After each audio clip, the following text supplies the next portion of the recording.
Hi, I'm back, and we're just going to do another video, a quick one today, because I'm out of canvases to start a new painting. So that's when I reach in the archives and pull up something that I started in a workshop. And this is how far I got with the lesson. And now I'm going to pick it up and try to work some more on it so I can get it out on the floor. So yes, we're happy to be back. It's summer here in Florida and things are good and hot, but it's hot everywhere. And yeah, this is I think this is 30 by 30. I'm not sure. No, wait, maybe it's 24 by 24. Anyway, I got a photograph of these three people. I was out in the water myself, and it was a family. This was a man, and this was a girl, and they were just. But I kind of copied their poses and their positioning in the water, and that she had a bucket, and he had the fishing pole. So that's all I needed to let my story unfold. So I changed it to Caribbean figure, which I like to do because I think it just makes a really neat story. They don't necessarily have to be Caribbean figure. You can turn them into anything. I could put a big straw hat on her, which I might, and you know, they could just be. We don't know. They don't have to be labeled. All right. They just have to entertain our eye and our hearts and you know, let us have an emotional response to them. So here we go. I'm just going to, there's drips on here. I'm just going to start covering it up and putting some more water. Ripples. And showing that the sun is right here. I'm adding some warmth to my white because I can, at the very end, when you add just pure white, it really, really does its thing. But I like to have my light values have color in them and not just pure white, because pure white is cool and it's not really warm or cool, and so you just need it to be a highlight. It's tough because when we see something white, we just want to use white.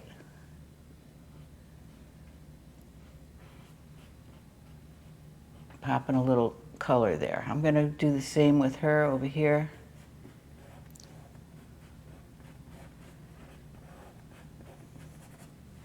I'm going to add a little color into that. I added some light blue, and now I'll add a little purple. Let's just see what happens.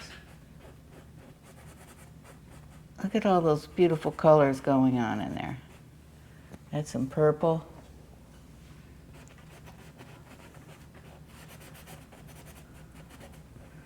You just have to practice every day. Now, is that light blue, violet purple, or? Yeah. Okay. No. No. That's brilliant purple. Brilliant purple, okay. Okay, so then I would continue to make the ripples down here.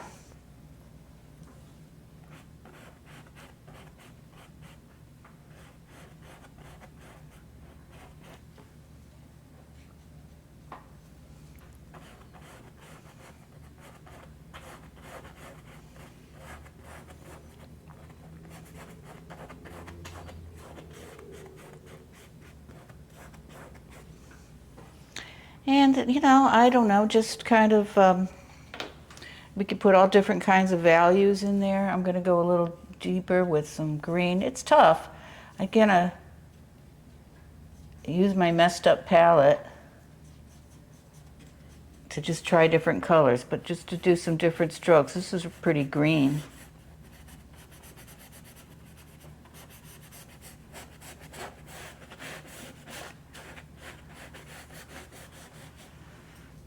And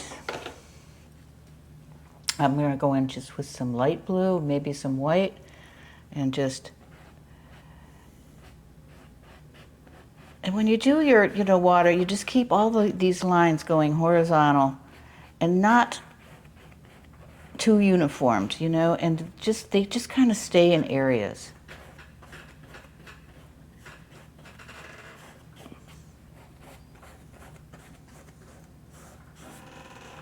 So you're probably wondering when I'm going to get to the skin. I kind of like the color of her skin. I might darken it on the one side. I'm going to add some Hooker's green and some burnt sienna.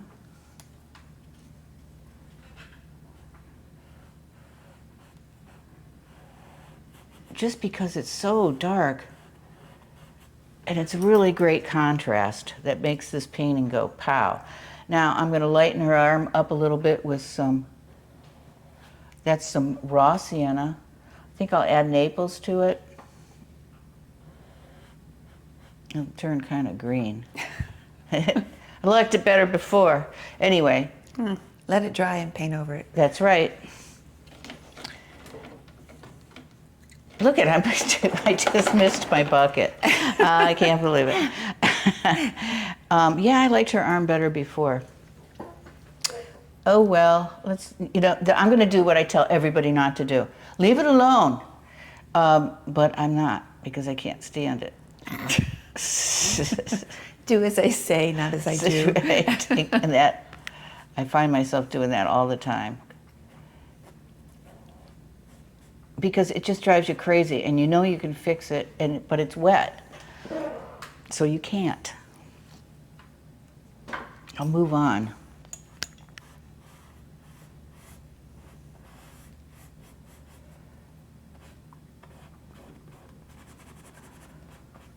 This is just going to be like a shiny bucket. Maybe I'll make it dark on the inside, a little Hooker's green and alizarin crimson.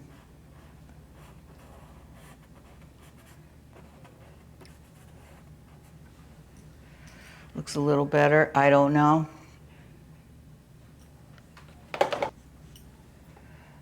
I have some drips that I have to cover.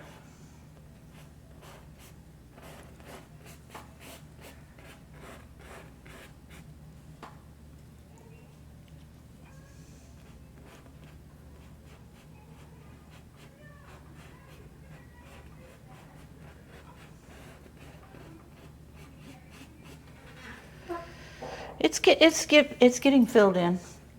At this point, I think I think maybe I might just show you how to put a hat on her, or show myself, because I'm not sure it's going to work, but let's just try it. I mean, I know she's got a fancy do and everything, but this'll help show the direction of her head, I hope.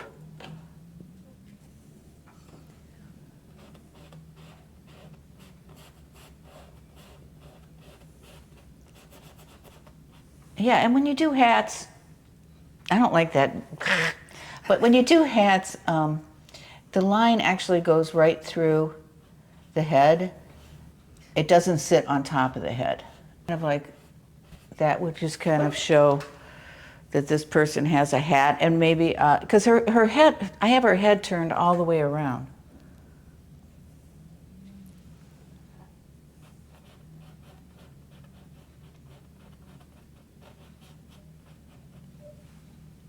I mean, she's really twisted, so I know, maybe I'll go like, I love to go on camera and mess around and fail. It's a lot of pressure, Jane. Does it look like she has her head turned? Yes, it does, very much so. I mean, you could turn your head when you're in the water like that. Of course, and has people behind her and to her side. It makes sense. Yeah. Yeah, I hope so. Yeah, maybe I'll eliminate this arm a little bit. I don't know.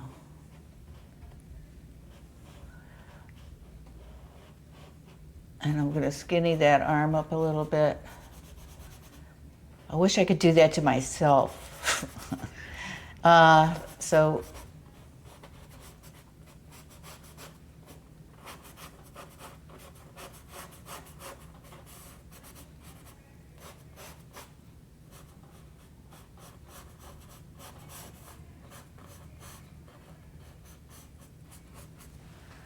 just kind of painting around her to recreate her a little bit. I think it's okay. I think, yeah, it's getting there. I'm thinking, yeah, if you want to show the top of her head.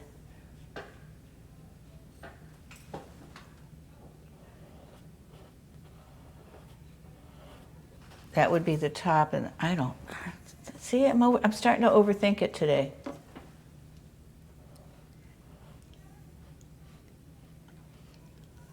I have been painting all week, every day, and it's Friday, and I think it's probably good that I take a break. You can't, I paint a lot, but you do need to take a break from it.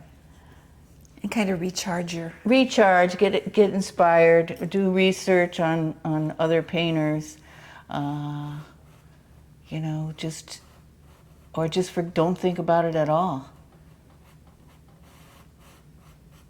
You know, just take a break.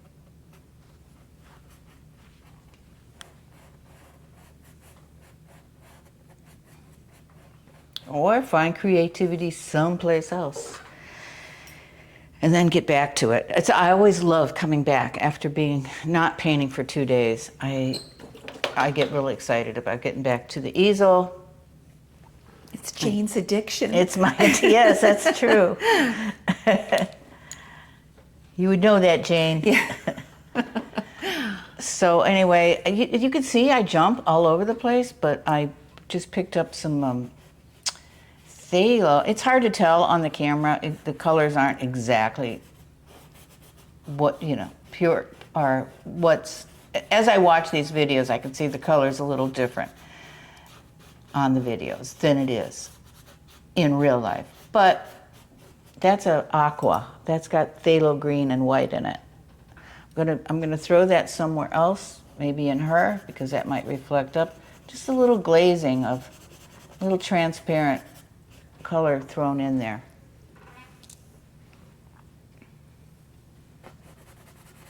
A little green on her.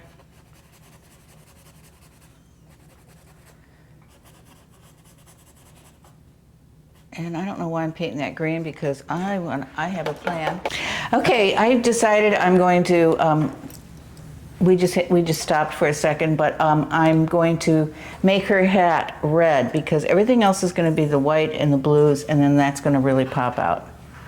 So I'm going to darken it just a little bit in the front where that's alizarin crimson, but it's picked up some green.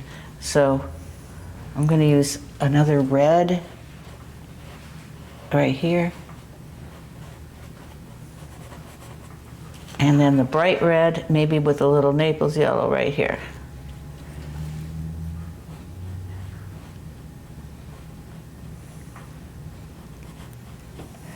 And there's kind of her hat. And that would be her ear. And I'll work more on her face when I feel that I can, or I'm ready to. I just have to do this person. And then we're going to take a break for a second, and I'll be right back. Okay, I'm going to do something. I'm going to, this is my main subject right here. I'm going to cast some shadows in the water, because shadows are cast in the water, and then it will really add a darker value to them, where they are, you know, the lightest and the darkest value will be right boom, and that'll be really exciting. So I'm just using my phthalo blue, maybe some phthalo green, and some Booker's green. It doesn't matter, you know, colors are like, you can discover your own colors, what works for you. There's no magic formulas. But I like this kind of blue-green right in here. And I'm going to put it behind her arm.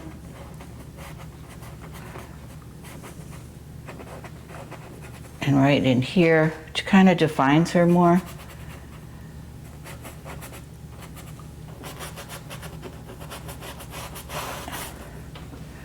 See how this shadow's making it a little bit more interesting, I hope.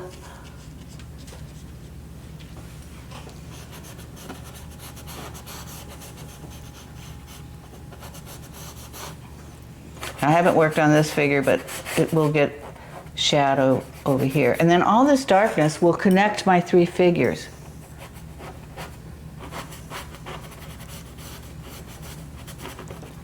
And maybe make this bucket stand out a little bit. Maybe it's all about the bucket. I don't know.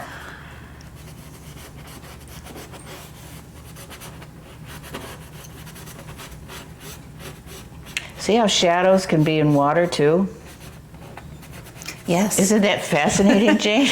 No, but it really, that's how it is. People don't think about shadows being in water.